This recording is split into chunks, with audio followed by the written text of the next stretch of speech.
De quoi tu te plains franchement?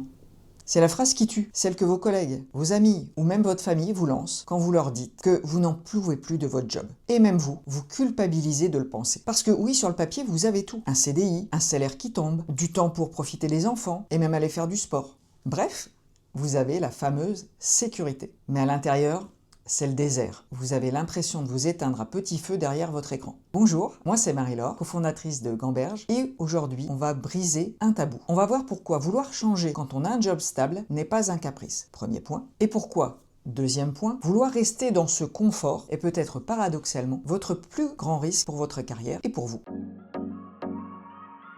Le vrai problème, ce n'est pas que votre job est difficile, c'est qu'il est devenu prévisible. Vous savez exactement ce que votre boss va vous dire en réunion, vous connaissez vos dossiers par cœur et vous pourriez faire quotidiennement les tâches les yeux fermés. Vous êtes ce qu'on appelle en mode pilotage automatique. Alors oui, c'est reposant au début, mais que vous le vouliez ou non, le cerveau déteste le vide. Du coup, quand vous n'êtes plus stimulé, quand il n'y a plus de relief dans vos journées, au lieu de vous reposer, vous vous usez. Parce que l'ennui chronique, ce n'est pas juste d'avoir des journées calmes, c'est ne plus apprendre, c'est avoir l'impression de ne plus être utile, c'est avoir l'impression de s'éteindre à petit feu, c'est passer plus de temps à regarder l'horloge que de travailler. Et ça s'appelle le bore-out, c'est-à-dire l'épuisement par l'ennui. C'est donc quand votre cerveau se met en pilotage automatique, dont on a parlé, pour survivre à la journée. Et ça génère une forme d'immense fatigue invisible. C'est cette sensation de rentrer chez soi vidé alors qu'on n'a rien fait de stressant ou normalement même d'épuisant. C'est normal, vous avez passé 8 heures à essayer de rester concentré sur quelque chose qui ne vous intéresse plus. Et ça, c'est épuisant. Le bore-out, ce n'est pas un caprice, c'est un signal. Malheureusement, pourrait-on dire, la stabilité n'est pas synonyme d'épanouissement et le confort n'est pas synonyme de sens au travail. Tu peux être reconnaissant de ce que tu as, mais tu peux avoir besoin de plus. Et ne pas écouter ces besoins peut avoir des conséquences importantes, voire très regrettables, sur sa santé émotionnelle, psychologique et même physique. On commence à se sentir fatigué, à avoir des douleurs qu'on n'avait pas avant, à générer des symptômes. Ça, c'est pas bon signe. Donc, s'écouter, ce n'est ni indécent, ni égoïste, ni immature. C'est juste humain et c'est juste salvateur pour soi. L'ennui professionnel renvoie finalement beaucoup à ces questions. Qu'est-ce que je n'utilise plus de moi aujourd'hui? De quoi j'ai vraiment besoin? De plus de créativité, de sens, d'impact, de projet? Et est-ce que le métier que je fais aujourd'hui correspond à ce que je suis devenu, à ce que je suis aujourd'hui? Parfois, la réponse n'est pas un changement radical. Parfois, c'est réaménager son poste, ajouter un projet, se donner une perspective, se former. Et parfois, oui, c'est envisager complètement autre chose. Mais avant d'envisager ça, il faut comprendre.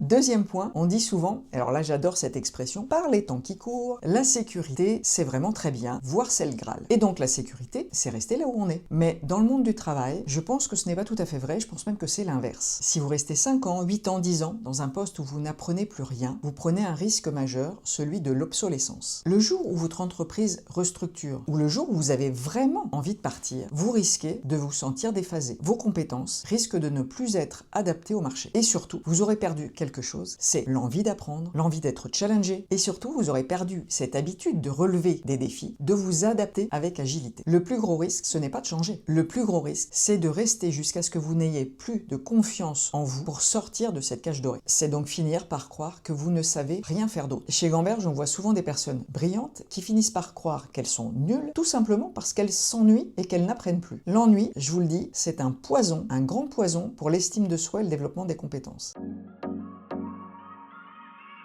Alors qu'est-ce qu'on fait dans ces deux situations? On démissionne sur un coup de tête? Surtout pas. Et c'est là que le bilan de compétences prend tout son sens. D'abord, le but d'un bilan, bien sûr, c'est pas de vous pousser dans le vide. Et dans ces cas de figure, où vous êtes en poste, on va utiliser votre stabilité comme un laboratoire du changement. Puisque vous avez la sécurité d'un salaire et d'un job que vous maîtrisez, on va utiliser ce temps pour expérimenter sans pression. Faire un bilan, chez nous, c'est d'abord se poser en premier lieu. Faire l'inventaire de vos compétences, y compris celles que vous avez oubliées. C'est aussi faire l'inventaire de vos valeurs et de vos motivations, de ce qui est important pour vous. C'est aussi explorer sans risque, tester des idées, rencontrer des personnes, regarder le marché, tout en gardant votre filet de sécurité. Et c'est aussi, et surtout, reprendre le pouvoir. Décider si vous voulez vraiment partir ou faire évoluer votre environnement et votre poste pour y donner le relief dont vous avez besoin. L'objectif, c'est que votre sécurité ne soit plus une prison, mais un tremplin. Un bilan de compétences, ce n'est pas démissionner du jour au lendemain, c'est se remettre au centre, avec lucidité et sans pression. Vouloir être épanoui, être stimulé, stimuler, apprendre, ce n'est donc pas indécent, c'est juste être vivant. Si vous sentez que vous tournez en rond dans votre quotidien, ne restez pas seul avec cette culpabilité. Le simple fait de commencer à y réfléchir, c'est déjà se donner des options. Si cette vidéo vous parle, j'ai 2 choses à vous proposer. La première, c'est de vous abonner à la chaîne Gamberge. On y décrypte ici toutes les étapes pour que vous puissiez vous approprier un bilan de compétences. La deuxième, si vous voulez arrêter de gamberger seul, c'est de réserver votre entretien préalable gratuit avec nous. On prendra 30 minutes pour discuter de votre situation sans engagement, juste pour voir comment mettre un peu de relief dans votre situation professionnelle actuelle. Le lien est juste en dessous dans la description. Arrêtez de subir votre confort et commencez à préparer la prochaine étape. À très vite. Et surtout,